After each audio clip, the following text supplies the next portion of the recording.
Perkenalkan, nama saya Sony Sasotia dengan NIM E1031211067. Kali ini saya akan menjelaskan faktor politik dalam pembangunan. Faktor-faktor politik dalam pembangunan dibagi menjadi 6 bagian. Yang pertama adalah kebijakan pembangunan dan stabilitas politik. Yang kedua adalah peran pemerintah dalam pembangunan. Yang ketiga adalah pemilihan dan akuntabilitas politik. Yang keempat, kebijakan luar negeri dan bantuan pembangunan. Yang kelima, konflik politik dan perdamaian. Dan yang keenam adalah korupsi dan tata kelola pemerintah. Kebijakan pembangunan dan stabilitas politik.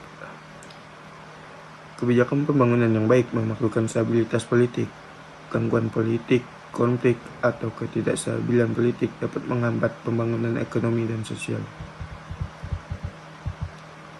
Peran pemerintah dalam pembangunan dibagi menjadi 5 bagian. Yang pertama adalah merancang kebijakan pembangunan. Yang kedua adalah regulasi dan pengawasan. Yang ketiga, investasi dalam infrastruktur. Yang keempat, pendidikan dan kesehatan. Serta yang terakhir, mendorong inovasi dan pengembangan teknologi. Pemilihan dan akuntabilitas politik meliputi sebagai berikut. Yang pertama adalah pemilihan politik. Pemilihan politik adalah mekanisme di mana warga negara memilih pemimpin dan perwakilan mereka dalam pemerintahan. Yang kedua, akuntabilitas politik. Akuntabilitas politik mengacu pada tanggung jawab pemimpin terpilih kepada warga negara. Yang ketiga adalah pengawasan dan kontrol pemerintah. Akuntabilitas politik memberikan mekanisme untuk memantau tindakan pemerintah dan memeriksa penyalahgunaan kekuasaan. Yang keempat adalah pengawasan dana publik. Akuntabilitas politik juga mencakup pengawasan terhadap penggunaan dana publik. Kebijakan luar negeri dan bantuan pembangunan. Kebijakan luar negeri mempengaruhi pembangunan dengan cara yang pertama adalah dengan perdagangan internasional, hubungan diplomatik, serta kerjasama pembangunan. Bantuan pembangunan dapat memiliki dampak signifikan pada pembangunan suatu negara. Pendanaan infrastruktur, pendidikan dan kesehatan, pemberantasan kemiskinan, serta pemberantasan perubahan iklim. Konflik politik dan perdamaian.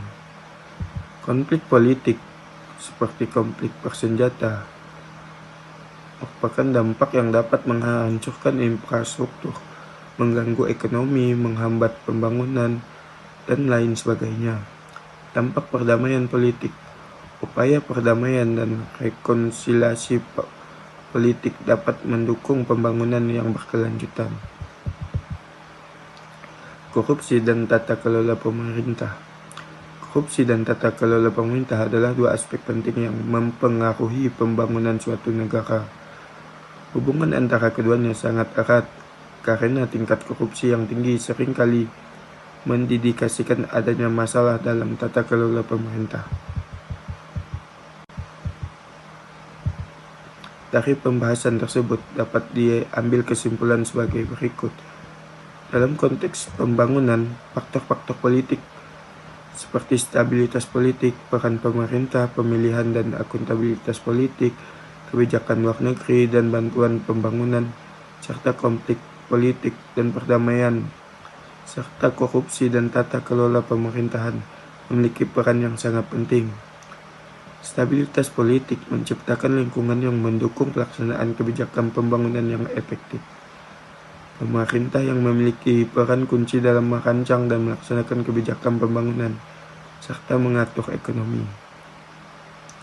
Pemilihan dan akuntabilitas politik memungkinkan partisipasi warga dan kontrol terhadap tindakan pemerintah. Kebijakan luar negeri dan bantuan pembangunan dapat mempengaruhi perkembangan ekonomi dan sosial, serta konflik politik dan perdamaian berdampak pada stabilitas dan pembangunan. Mungkin itu aja yang dapat saya sampaikan. Kurang lebihnya saya mohon maaf. Sekian dari saya, terima kasih.